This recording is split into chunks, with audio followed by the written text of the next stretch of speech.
So Tinder, I'll start off right with that one. I have been on it. I actually have been on it since about a month and a half after I got back here. It was more, I'd seen people who used it to like make friends and connections, and I decided to give that a shot. And sorry, I'm holding this and it's cold. And it actually has been a really cool social experience.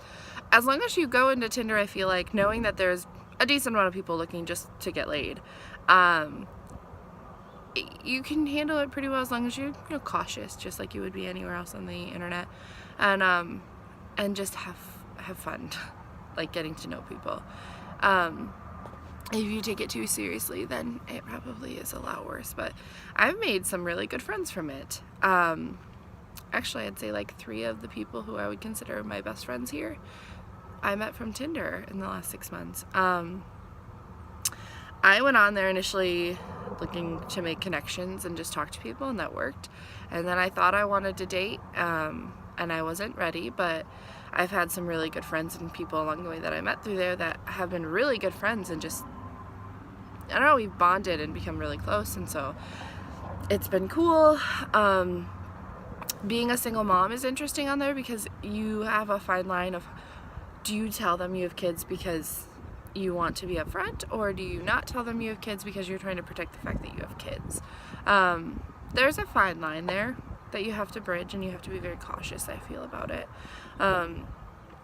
So, because there are people who are going to be on there and they want nothing to do with the fact that you're a single mom, which is fine with me. I think that that is an okay, reasonable expectation.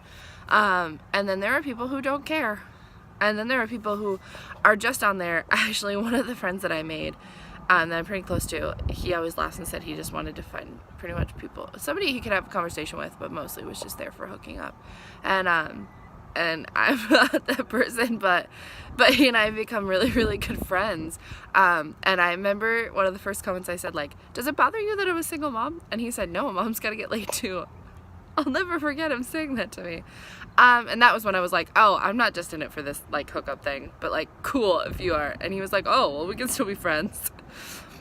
So we are. We're still like best friends, and I'll just never get over that was said to me.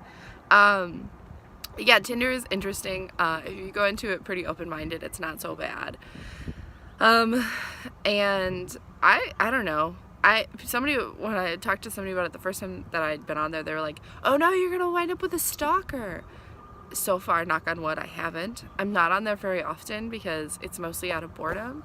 And I don't know, I like to make friends and socialize, and being a single mom, I kind of get trapped in my house at night. Not trapped, I choose to have children, so I'm choosing that life.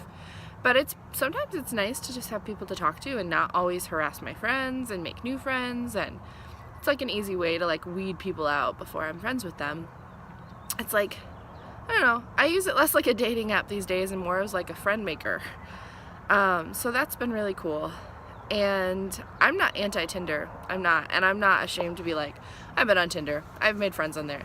I would not be ashamed to tell people that my friends that I've made off of there are from Tinder, because it's a part of the dating world now. Like, I feel like almost everybody who's single has been on it.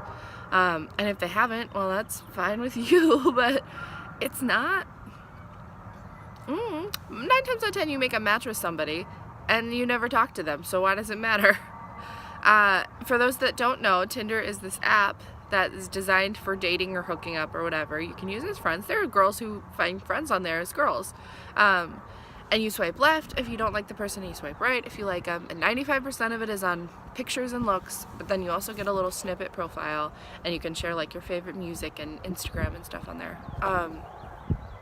But you can make like other female friends if you're a female. You can go on there just for friends. You'll also find people looking for their unicorn. Couples looking for like a third, which is something I did not know existed in this world. Kudos if that's what you're looking for and you know it and you're upfront about it. Yeah, it's an interesting sociological experience. I have a lot of fun with it. I have a lot of fun sometimes being like in my local town, my hometown, and being like, who's on Tinder here? Because I know most of the people in this area. Yeah, I'm not ashamed to say I've done Tinder. I've also done a couple other dating apps that were less fun, I guess. I don't know. There's Bumble, where it's the same concept, but the woman has to be the one to talk to them. There's OkCupid, which I met one of my friends on off of there. Two of my friends off of there. That's more for dating, and that's more descriptive. Again, I haven't really cared that much about dating recently. I thought I did in the beginning. I just wanted to fill a void. And I figured that out thanks to some of my friends, and some of the friends I met off of there who were like, Anna, like, you're fine without someone. And so, yeah, I'm not as concerned, but it's been fun. I don't know. If you want to check it out. If you have other questions, let me know. It's an interesting dating world now. It's an interesting dating app world out there. Lots of things to offer, I don't know. But it's cool, so